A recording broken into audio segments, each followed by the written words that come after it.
Mimi siku hiyo wakati nimegongwa hapa, tulianguka kwa 7 hapa.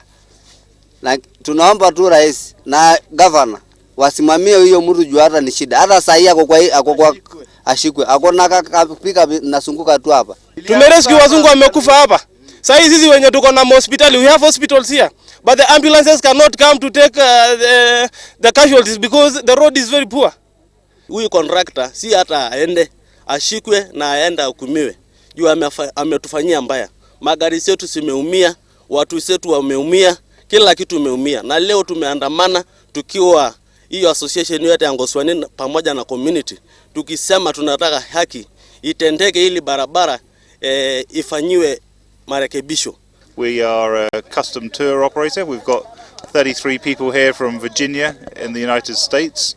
Been exploring Kenya. Just spent some wonderful days in the Masai Mara and on our way to Lake Naivasha. Unfortunately, the state of the roads here in Kenya is being processed for at the moment, so the bridge is blocked. What does that mean to our plans? At the moment, we have no way of getting to Naivasha, and we have no other way around other than perhaps to go back where we came from. So hopefully this will be resolved fairly soon, and my clients will be able to get to Lake Naivasha and continue to explore this beautiful country and its beautiful people.